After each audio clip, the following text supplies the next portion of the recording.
Social work, the professional activity of helping individuals, groups, or communities to enhance or restore their capacity for social functioning and to create societal conditions favorable to their goals. The social work profession is embedded into the core values of competency, integrity, importance of human relationships, dignity and worth of the person, social justice, and service. Social workers are essential and serve in various roles in social service environments.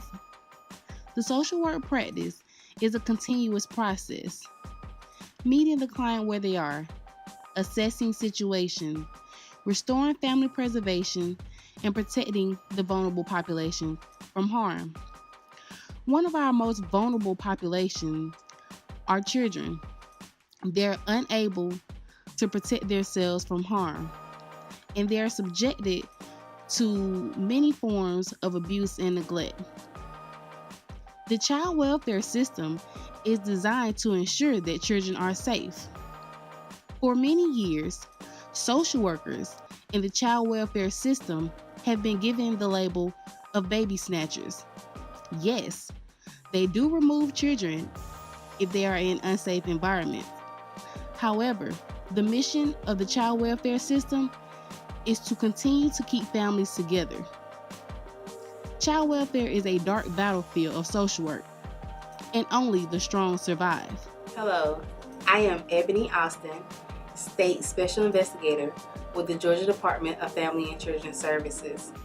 During the course of this video, my mission is to take you on a journey through my experiences in the child welfare system of Georgia, educate you on my roles and responsibilities as a special investigator, the child abuse statistics in Georgia, the investigation process, the child abuse registry, employee turnover rate, and also my visions for the future. The best part of this job is servicing my community.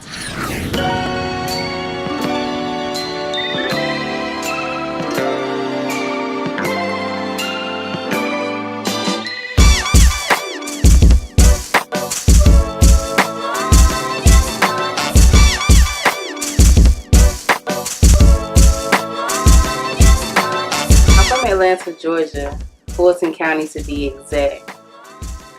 Driving to work is the greatest feeling. It brings back childhood memories of growing into the area that I service. I grew up in a small family consisting of my mother, my father, my aunt, my brother, and my grandmother. And throughout the years, our life dynamics changed. Growing up, particularly in the second grade, I was a problem child. I gave my second grade teacher a run for her money. However, my mother made it a point to ensure that Miss Jackson never gave up on me and continued to push me. I was trained in my education. As I matriculated through school, I was in various honor societies, gifted and talented programs, and I graduated the top 10% of my high school class. Going to Tuskegee was my only option. I wanted to major in psychology in order to assist juvenile delinquents. Once I arrived at Tuskegee, my second semester, I wanted to challenge myself.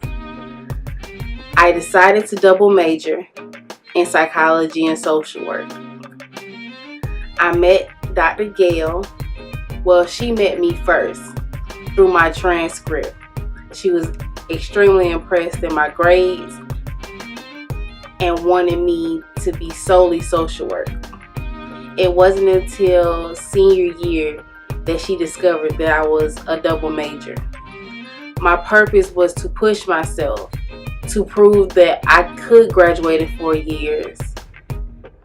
I graduated Tuskegee May 12, 2012, summa cum laude.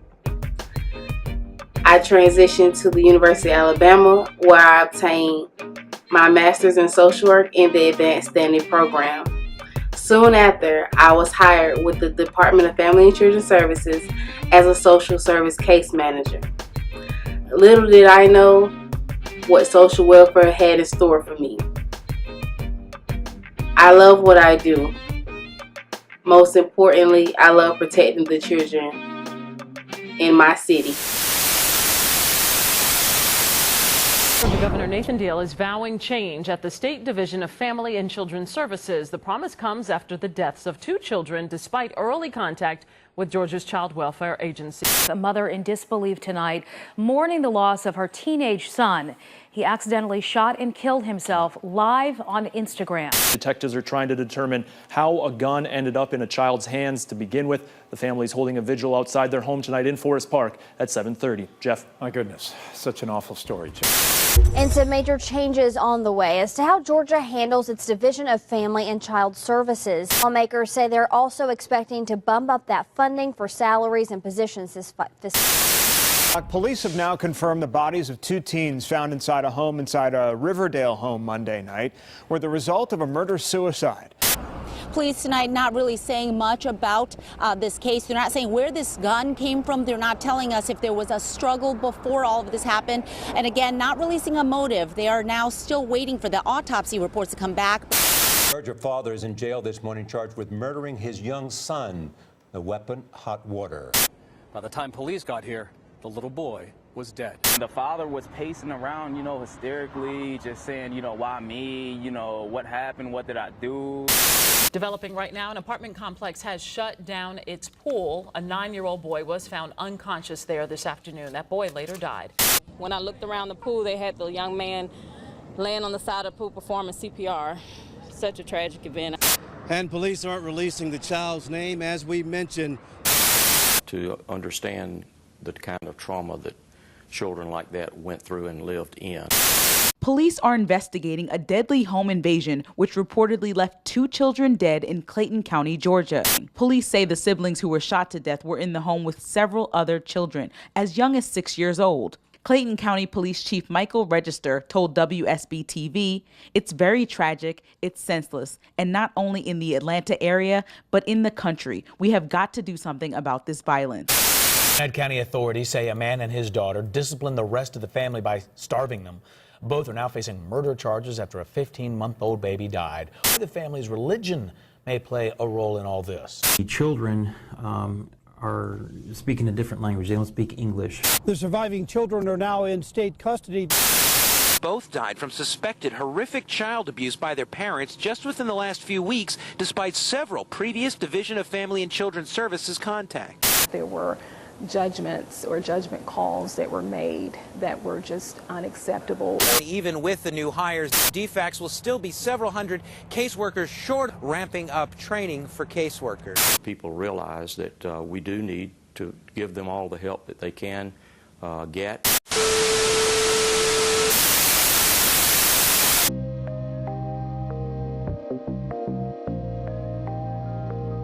I am a special investigator for the Metro Atlanta area. That includes Fulton County, DeKalb, Clayton, Gwinnett, and Cobb counties. With Georgia's population of over 10 million individuals, these counties account for half of Georgia's population. As a special investigator, it is my role to investigate reported allegations of child abuse and neglect that result into child deaths, serious injury, near fatality, maltreatment in facilities, schools, and daycares. Also, maltreatment of children in state custody. I organize multidisciplinary team meetings with medical professionals, medical examiners, and law enforcement agencies to discuss case findings and determine case disposition. I support families by referring for the necessary services to ameliorate presenting problems. I assist law enforcement in the criminal prosecution of identified maltreaters of child abuse and collaborate with various licensing boards and oversight committees to discuss if a maltreater is to be placed on the Georgia Child Abuse Registry. Lastly, I train and educate county case managers, supervisors, and administrators on how to investigate the various types of special investigations. With 3.5 years of experiences, there is rarely a dull moment. I was hired with the department September 3rd, 2013, and I can remember not wanting to do investigations. I would have rather done foster care than to have that stigma of being considered a baby snatcher. However, I've grown to love investigations.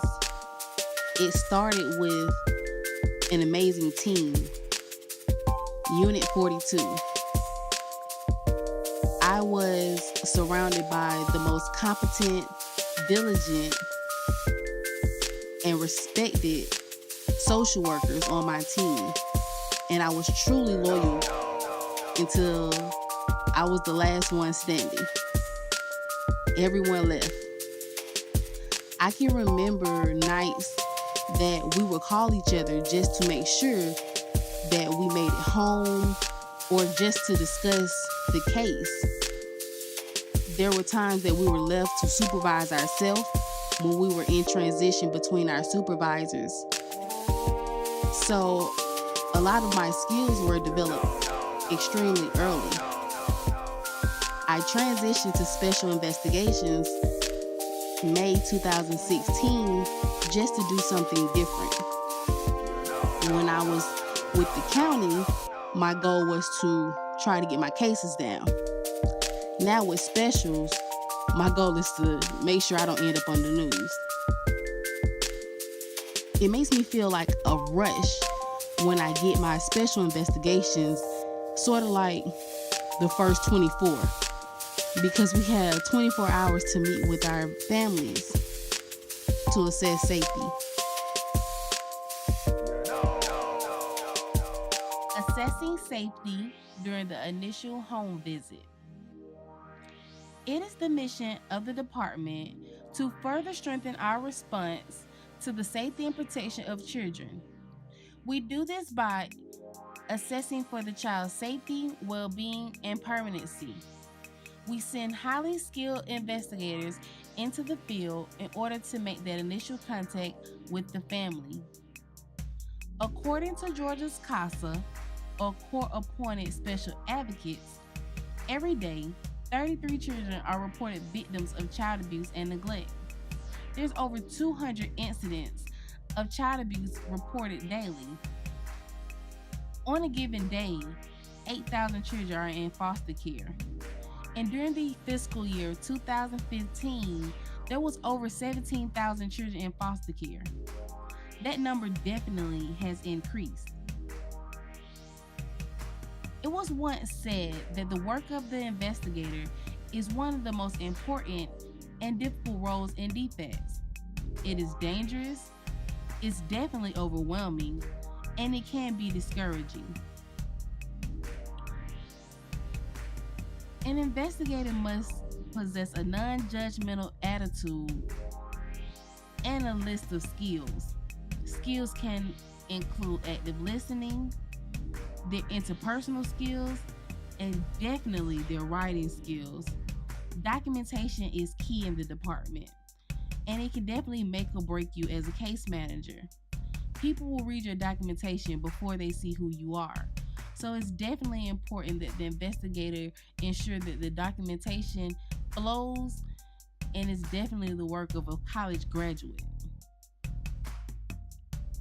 When we receive a report, before we enter the home, we want to do a history check on the family. We want to see if there has been any prior incident of child abuse with the family. We also do 911 checks just to ensure that there has not been any previous domestic calls or arrests at the home. Then we look at what is being reported. We look at the maltreatment code or the allegation. It can be physical abuse, inadequate supervision, inadequate food, clothing, and shelter. We can also have sexual abuse. and on the far extreme, drowning, suffocation, or even gunshot. We gather as much information regarding the allegations being reported. The report also identified a victim child and the maltreater. It is important that we ensure that our safety is addressed first. If there's a need for law enforcement to accompany a case manager to a home visit, we make sure that there's someone with us. We have to be reminded that when we enter the home of the family, we are in their domain. The initial contact can be hostile. However, as professionals, it is our role to keep the peace. Once we enter into the home, we have to address the allegations that have been reported. We address the allegations by having private and separate interviews. The order of the interviews consists of the victim child or children, other children in the home or witnesses, the non-maltreater, and then the maltreater. We obtain information for relevant collaterals. Collaterals or references consist of doctors, teachers, therapists, family members, and any other important contact that have observed the family and the interactions with the parent and the child. We gather information around the alleged incident. We obtain a timeline of events that led up to the incident, anybody who may have been involved or witnesses. We inquire about the family's daily functioning and routine. We inquire about family support, discipline, and we try to assess for any future events by ensuring the safety of the child. We determine if there's present danger, which is defined as any events that are occurring now that put the child's safety in jeopardy. Any impending dangers. If we are to close the case, are there any safety threats? Do we need to create a safety plan with the family? Does the child need to be removed from the home? We wrap up the initial home assessment by taking a tour of the home. We see where the children sleep, the food supply, ensure that the utilities are working properly, and the home is free from any safety hazards. We make sure that all necessary documents have been signed, including the HIPAA form and the release information. We ensure that the family have the case manager's contact information and ensure that they understand the next steps of the investigation process. We staff the case with our supervisor to give them details from the initial contact with the family, and then we leave. The investigation lasts for 30 days. During that time, we gather more information regarding the family. We making referrals if necessary, and we're doing everything we can to gather as much evidence to disposition our case. To disposition the case means to substantiate the allegation or unsubstantiate. To substantiate means that we have enough evidence to support the allegations that have been reported. To unsubstantiate means that we do not have enough evidence. In the event that we have enough evidence to substantiate the allegation, the alleged maltreater's information is then inserted into the child abuse registry system.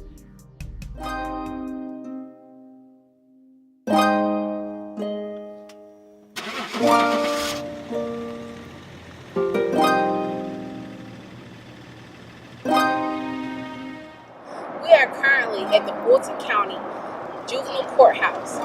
This is the courthouse that we come to when we need to file a dependency or removal to grant us legal custody of a child. In order to remove a child, we must draft up a petition presented to the judge, and we have enough evidence, he or she will grant us legal custody of that child. We have to notify the parents of the removal and the court date. Within 72 hours, we have a hearing in order to state the department's position on why we chose to remove the child. In the court, we have the child attorney, the parent attorney, and the attorney for the department. Each attorney will state their position, why the child should return to the home or remain in the care of the department. In this courthouse, there are delinquency matters and dependency matters. If there's a child that is unruly, a family will come here to file a petition in order to document those behaviors of the child. If we feel that neglect or abuse have been warranted to remove the child, we also come here to state our position. This is the courthouse that allows a child to return to the home, given the parents have completed their case plan.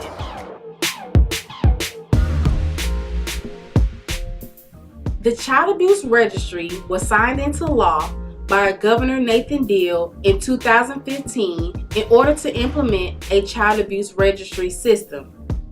The department substantiates an allegation of child abuse only after a preponderance of evidence demonstrates that a caregiver committed child abuse.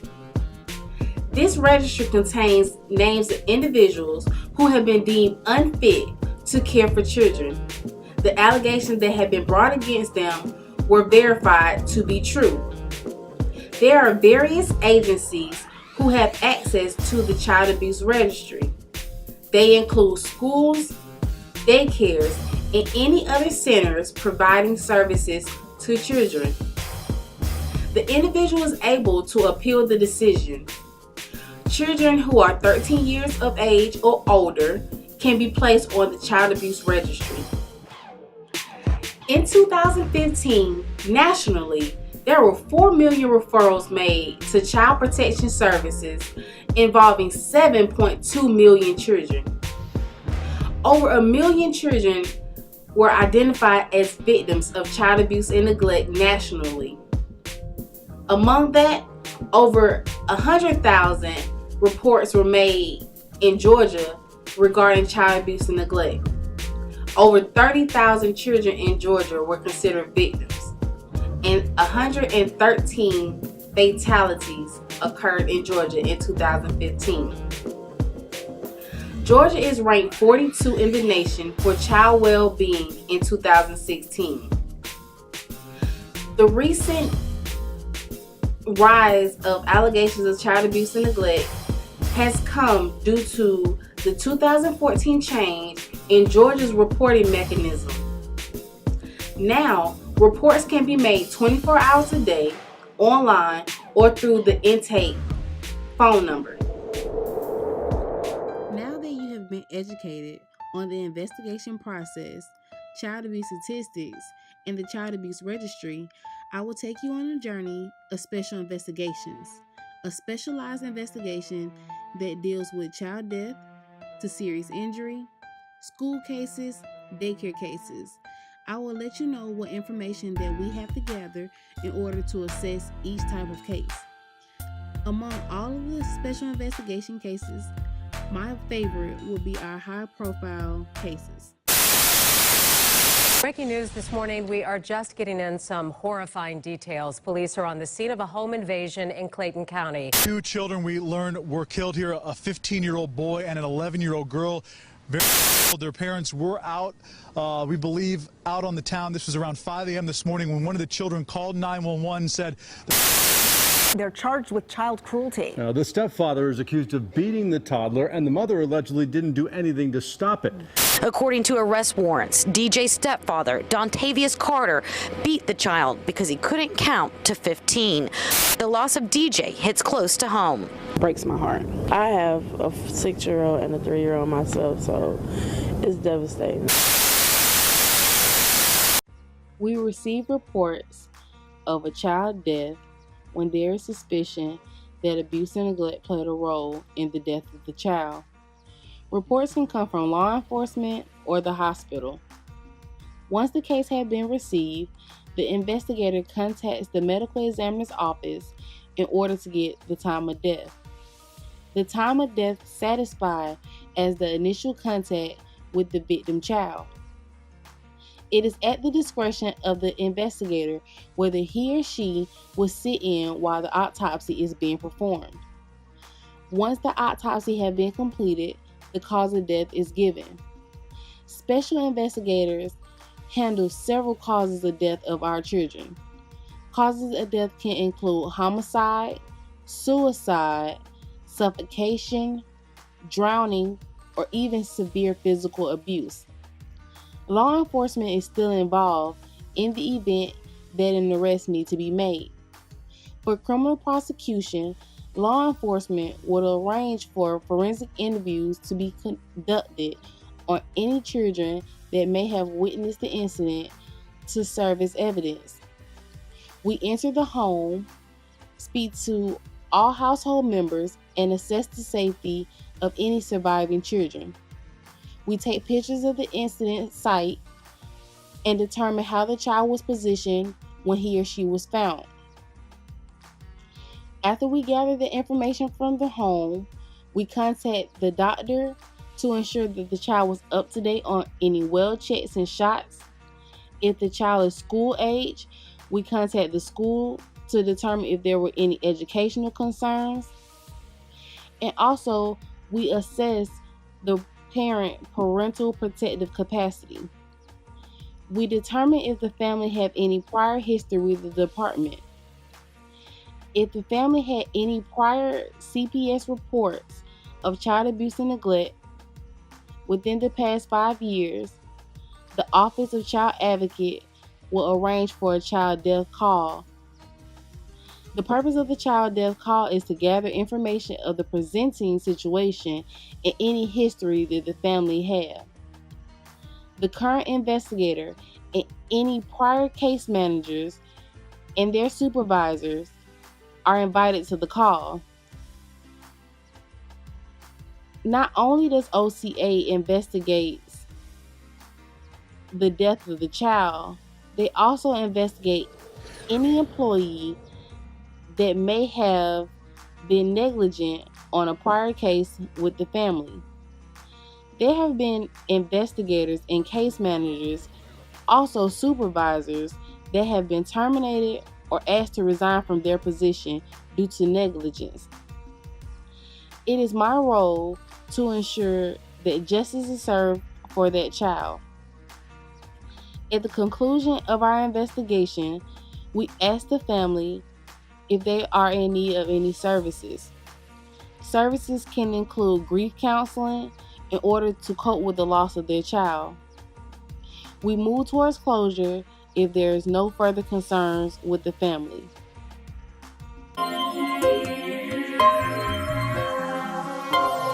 Serious injuries and near fatalities are another type of special investigation. Serious injuries can consist of fractures and broken bones, dislocations, burns, or cuts. Near fatality would be drowning or gunshot wound. Sometimes our near fatality cases can turn into a child death case, depending on the severity of the incident. When we assess for these cases, we try to determine if the story is consistent with the cause of the injury. Medical professionals will rule if the injury is accidental or if it's concerning for child abuse or neglect. Serious injuries are referred to the Child Protection Clinic for further evaluation. A 2-week follow-up is needed in order to check for any new injuries and to determine if the old injury is healing properly. Depending on the serious injury or the event around the near fatality, an arrest will be made or we will determine if the children need to be removed.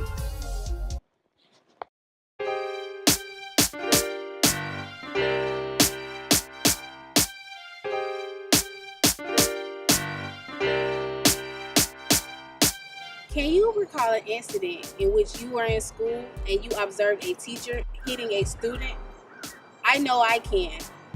Special Investigation received reports of any allegation against a faculty, or a staff member on a student.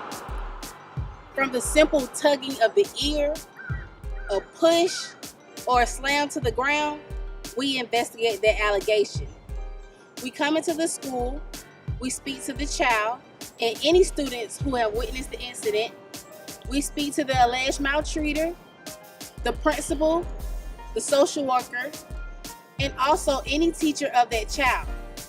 We also go inside the home of that child to investigate and assess the home life.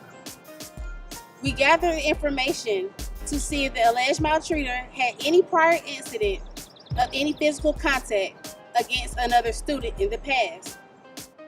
It is our hopes that teachers refrain from using any physical contact when it comes to our students.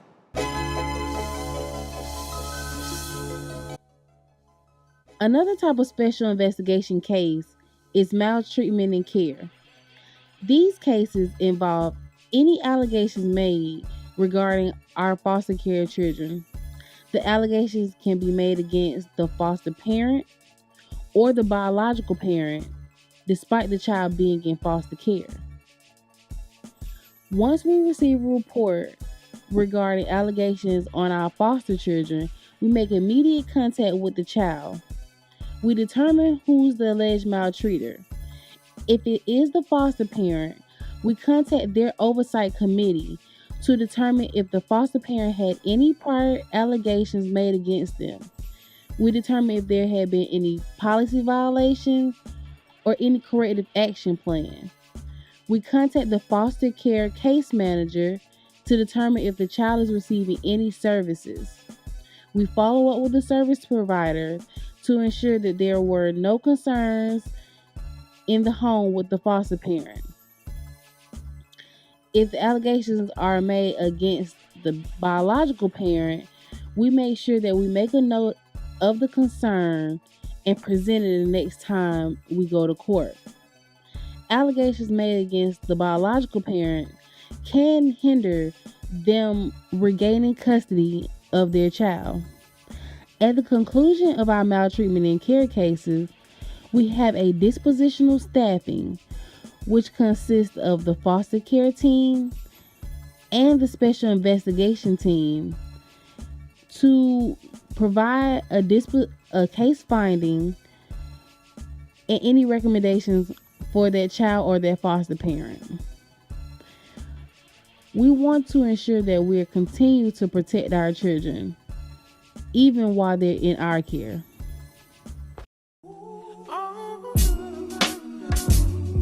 The final two special investigation cases are mental health facilities and daycares.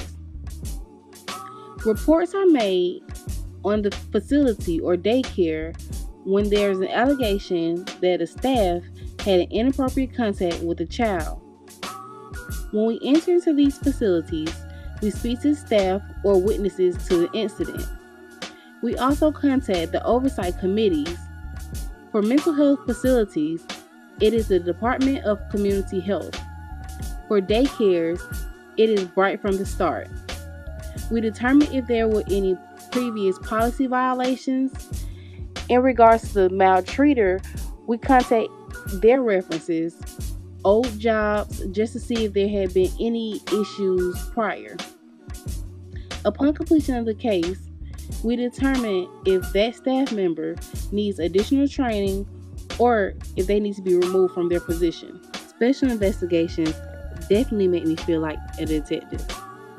There are many people to talk to and several professionals involved. At any point, a crisis can erupt. It's not like a simple case where a child may have been left at home or have a cut or a scrape on their leg. Special investigation cases are on a higher magnitude. The risk level is extremely high, as well as the safety threats. Throughout this video, I continue to stress assess safety. We want to ensure that we are assessing at every stage of the investigation. Even when you think you're done, there's still more that could be talked about or more information to be gathered. It's a continuous web. However, this is a specialized unit with special investigators that are willing and able to do the job. If policy had been followed in this case, I think we'd be having a different conversation. Case managers failed to report several signs of suspected abuse. I think if they would have done their job, Layla wouldn't have died. I really do. The growing concern in child welfare is the retention rate of our employees. Currently, we have a turnover rate of exceeding 30%. The challenges faced by case managers include high caseload, lack of support and training, also the anxiety and the stress that comes with this job. Can you imagine having a caseload of 40 to 60 cases when it's only mandated that you have 15? That is the work of 4 case managers done by one single worker. When the job is tiring and people burn out, the people that are most affected are our children and our families. Case managers work countless hours in order to complete the task. However, it feels like it is not enough. What do you do when you are faced with challenges, deadlines, stress? One give up, one give in, and they quit, leaving that work to be done by another case manager, shifting the load, only to leave our vulnerable children in danger. There are families that are not assessed, there are children that are not seen, there's work that is not done. What do we do? That is a question that has yet to be answered. My passion for the field of social work and child welfare goes beyond a paycheck. Since being employed with the Department of Family and Children Services, I've investigated over 500 allegations of child abuse and neglect. I've removed over 100 children from unsafe situations and investigated over 20 child death cases. None of these situations are easy. These families are more than a case number. They have unique circumstances and situations that are preventing them from reaching their goals. It is not my job to judge or criticize their situation. I want to assess and to ensure that I'm keeping all of Georgia's children protected from any hurt, harm, or danger. It is my role to investigate the situation and reduce any outcomes that would jeopardize the life of a child. I ensure that when I go to bed, that all of my children on my caseload are safe. It is extremely hard to wake up to watch the news and see another child that has died as a result of child abuse and neglect. These situations definitely hit home, especially being in Atlanta. It is difficult in order to separate personal and work, as you have to constantly remind yourself, did I do enough? Was what I did adequate? Did I ask enough questions? Did I talk to enough people?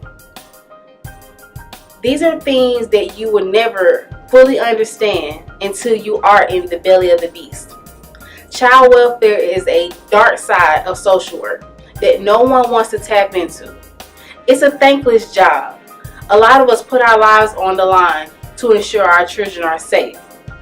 There has been countless of reports of case managers who had to face the consequences of doing the bare minimum just to get by. These children deserve so much more. I've learned how to take care of myself, ask for help when needed, but most importantly, put my best foot forward and ensure that I'm giving all to my clients. I love this job, and it chose me. I definitely never envisioned myself working in child welfare. However, it has been a joy.